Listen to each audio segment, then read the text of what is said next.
বিলাসীপাৰা জিলা বিজেপিৰ কাৰ্যালয়ত দলীয় সভা শুকুৰবাৰে নিশা সভাত উপস্থিত হয় মন্ত্ৰী জয়ন্ত মল্ল বৰুৱা দলীয় কৰ্মীৰে মত বিনিময়ৰ পিছত মন্ত্ৰী জয়ন্ত মল্ল বৰুৱাৰ মন্তব্য বিজেপি দলে খিলঞ্জীয়া মানুহৰ সুৰক্ষাৰ হকে কাম কৰি আহিছে আৰু বিৰোধীয়ে বহিৰাগত আগ্ৰাসনকাৰীক সুৰক্ষা দি আহিছে আগ্ৰাসনকাৰীৰ অঞ্চলত অখিল লুৰিন গৌৰৱ গগৈ আৰু বদৰুদ্দিন আজমল যাব আমি তালৈ নাযাওঁ বুলি মন্তব্য মন্ত্ৰীগৰাকীৰ ধুবুৰীত দুখন আসনত জয়লাভৰ দাবী মন্ত্ৰী জয়ন্ত মল্ল বৰুৱাৰ 14 ফেব্ৰুৱাৰীত প্ৰধানমন্ত্ৰী মোদীৰ অসম ভ্ৰমণ সন্দৰ্ভতো কাৰ্যকৰ্তাৰ সৈতে আলোচনা কৰে মন্ত্ৰীগৰাকীয়ে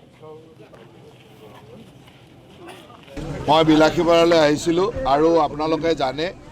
যে অহা 14 তাৰিখে আমাৰ মাননীয় প্ৰধানমন্ত্ৰী ডাঙৰীয়া গুৱাহাটীলৈ আহিব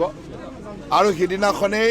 গোটেই অসমৰ ভাৰতীয় জনতা পাৰ্টিৰ কাৰ্যকৰ্তাসকলৰ লগত তেখেতে এখন সভা অনুষ্ঠিত কৰিব ইত্যাদি বিশদভাৱে মই আলোচনা কৰিলোঁ আৰু সকলোৰে যিটো উৎসাহ এই ৰাতিও আমাৰ দলৰ কাৰ্যকৰ্তাসকলৰ যিটো উৎসাহ এই উৎসাহৰ পৰা মই নিশ্চিত যে আগন্তুক নিৰ্বাচনত বিলাসীপাৰা এইবাৰ আমাৰ দখলত থাকিব তাত চিন্তা কৰিবলগীয়া নাই চাওক আমাৰ যিটো প্ৰশাসনিক ধুবুৰী জিলা এই জিলাখনত আমি 3খন আসন লক্ষ্য কৰি নিৰ্বাচন খেলিছোঁ আৰু 2খনটো পামেই এখনৰ কাৰণে আমি যুদ্ধ দি আছোঁ এটা কথা স্পষ্ট যে ভাৰতীয় জনতা পাৰ্টি অসমৰ খিলঞ্জীয়া মানুহৰ